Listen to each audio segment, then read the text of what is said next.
Cool. So yeah, I'll just get started briefly.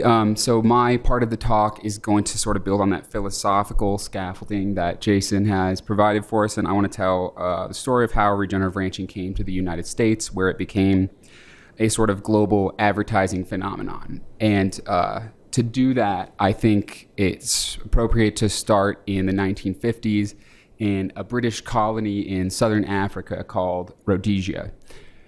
And but before I do that, I want to take a second to acknowledge that this country, of course, began as a British colony as well, as Dusty so eloquently reminded us yesterday.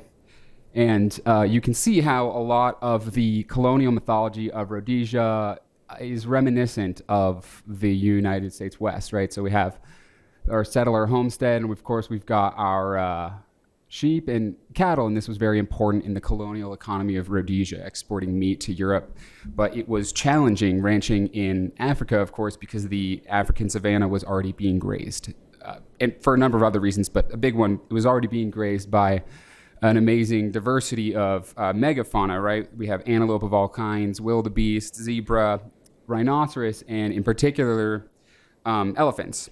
And the colonists found elephants to be challenging their agricultural endeavors for a lot of reasons. One being they eat a ton of grass, they're very territorial, and as we know, they famously ecologically engineer the landscape. And it was this display of intelligence, among many others, that inspired African cultures to revere and respect elephants. But the colonists, of course, found them to be a nuisance and decided that they needed to be exterminated by the tens of thousands. And this was not an easy task by any means. It required a ton of men, a ton of firepower, and a ton of planning. As you can see here, this is a Xerox of the New York Times from 1977, and it's hard to read, but it says here, the woods at rear have been stripped by looting elephants. So the people that the colony appointed to oversee these elephant massacres, they called ecologists. And that's where a young Alan Savory gets his start.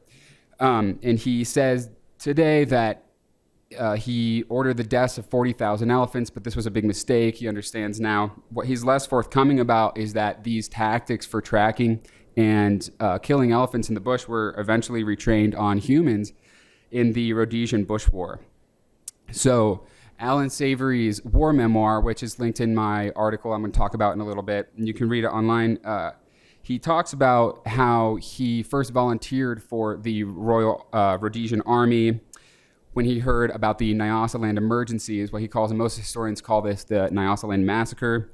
Hundreds of civilians killed by the Rhodesian Army in modern-day Mozambique. It's unclear how he participated exactly from his memoir, but we know he was there. What he does give us a lot of detail about is his instrumental role in developing a division called the Tracker Combat Unit, which used guerrilla warfare and disguise, from the weapons to the fatigues down to blackface, to get behind enemy lines and capture or kill African revolutionary fighters. So the TCU, Tracker Combat Unit, eventually evolved into this division called the Selous Scouts, who has a infamous history of war crimes in Zimbabwe. Things like using biological weapons, cholera and AIDS, dumping anthrax in village wells, Nazi-style biological experimentation camps. Truly unspeakable atrocities committed by the Selous Scouts. But despite the savagery of the Rhodesian army, they did lose the war. And in 1979, Zimbabwe declared itself a sovereign nation, independent of the colony of Rhodesia. And that was the year that Alan Savory fled to the United States. And the next year, he publishes his treatise in Rangelands on holistic rangeland management. And this was different from previous theories. It's different from rotational grazing, right, where we're letting the grass grow back before the cows come, in this idea that it's actually going to improve the ecological health of the landscape, or turn the deserts green, right, as they say. And this was a popular idea, of course, among the ranching and agricultural industry and community. And it sort of took on slowly, as Jason talked about. Robert Rodale adapts it and sort of coins this regenerative term. But it wasn't until Ted Turner, of course, another ranching baron, publishes it in a TED Talk that it explodes in popularity. And that is where my article, How Big Ag Bankrolled Regenerative Ranching, sort of takes off. So I'll just talk about some of that. That same year, we see Shell Oil put up $1 million to develop a documentary called Soil Carbon Cowboys. And this was the first documentary that really focuses on using ranching as a solution to climate change.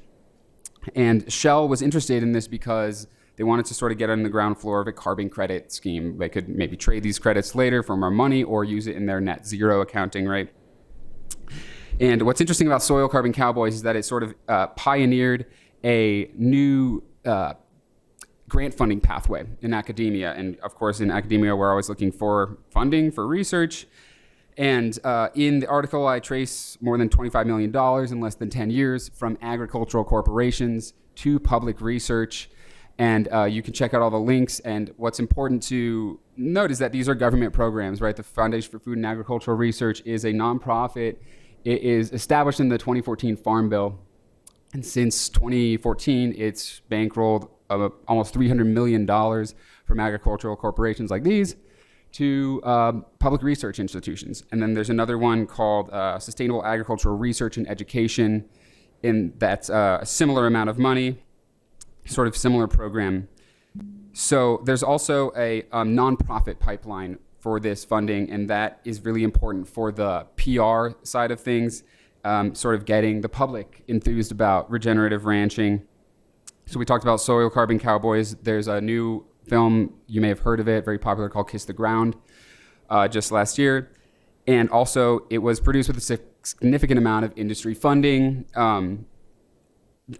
Kiss the Ground's a registered 501c3 nonprofit. General Mills cut a $650,000 check to help produce this film and then wrote it off on their taxes, right? So another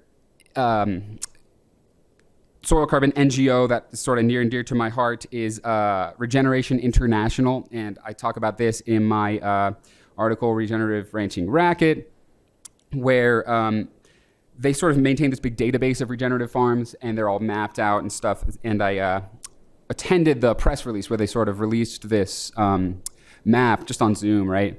And I asked them, what are the criteria for getting on the map? And they dismissed my question, so I thought, well, let's see. So my wife helped me with this. We made a fake regenerative farm. Grace is out there.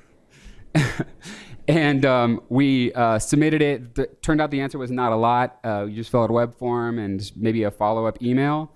And there we were on the map. And so as you can see, we are regenerative farmers. I guess what this goes to show is that there was not a lot of scrutiny, right?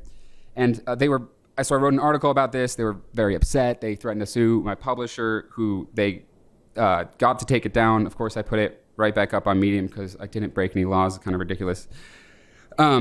Anyways, so yeah, there's not a whole lot of scrutiny going into verifying ranches that want to say they're fighting climate change, right? But the funny thing is, despite the legal threats and the response they wrote online, our farm remained on their website for at least 6 months after that. So, and so when you look at the map, you can see, if you just look around, it's very obviously there are feedlots on there. You zoom into some of them, and what's also on there are public land allotments, right?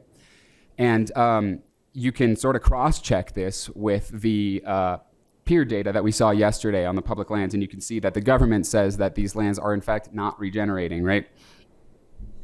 And what I'd like to say about the BLM data, they have a lot of metrics they look at. I think there was like 17 you saw yesterday up here, but one of them that's not there is predators, right? So predators were obviously decimated by the spread of ranching throughout the continent, and we don't really think about regenerating the predators when we talk about regenerative ranching and stuff like that. So I just wanted to mention my new article that I worked with the Western Watersheds Project on, and wanted just to say a special thanks to Greta and Cindy and Melissa, who helped put together the data. And basically the gist is that a whistleblower in the USDA and internal documents obtained by Western Watersheds show that really sketchy cattle predation reports are being used to enrich ranchers and also wipe out whole packs of endangered wolves. And I guess what I'd like to emphasize about this story is how high the corruption goes. So our whistleblower was the state, he was a state director for APHIS, Animal Plant Health Inspection Services, in the USDA, and there's only a few people above him really on the hierarchy. You've got the regional, the federal director, and they report right to the agricultural secretary, who's of course a cattle industry lobbyist. So the revolving door, it just goes to show, like, even when you have a very high position, it's incredibly hard to reform these agencies. So I guess what I'd say in conclusion about all this information is that there are very powerful financial and political interests that want to maintain this structure of using public land for private profit. And this is an asymmetric struggle. So we're going to need to build a broad coalition. And it's cool to see all these groups here, environmental groups, but we need to keep broadening it. And we need to reach out to indigenous communities, food justice activists, animal rights communities, and anyone in the livestock industry who's willing to listen, and sort of want to hand it off at that point to Andy. And just say that I do see that work happening here today. So thanks.